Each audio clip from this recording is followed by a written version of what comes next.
Congratulations, you've got an accepted contract on your house. Now what's next? Hey, it's Darren Bailey, real estate agent with Coldwell Banker McMahon here in Crestwood, Kentucky. And today, wanted to go over what sellers should expect once they have a contract on their home headed to closing.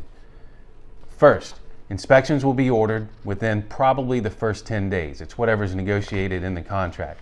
In the inspections, you should expect a home inspection, termite inspection, potentially a radon test, and septic inspection if you're not on public sewers.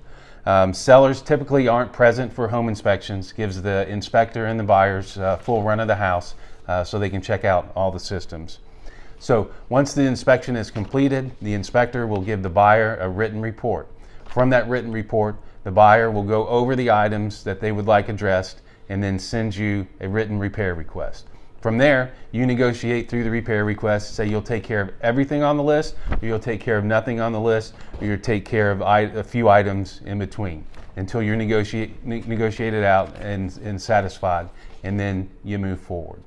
Once the inspections are completed, the buyer's lender typically orders an appraisal.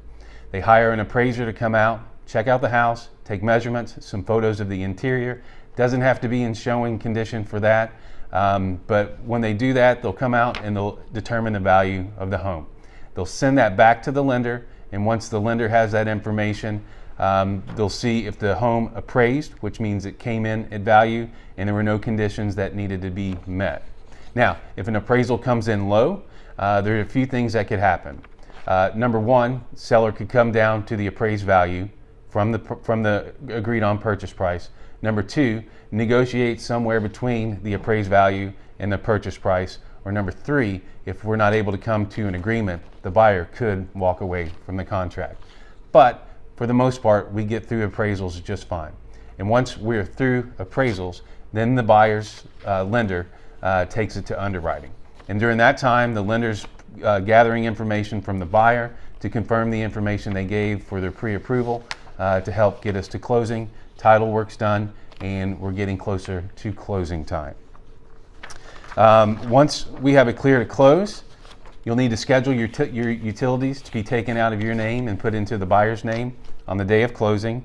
You need to be able to make sure you'll be able to meet the possession agreement. So if you're given possession at closing, that means all your items have to be out of the house when we go to the closing table for you to sign and to get your check. And you want to make sure your mail has been forwarded to your new address. Now, the day of closing, you want to make sure you bring to the closing an ID, because they'll need to verify you are the owner and are able to sign. Any warranties that you have that will be passed on to the buyer, be sure to bring those or leave those like in a kitchen drawer or a cabinet, so they'll have access to that.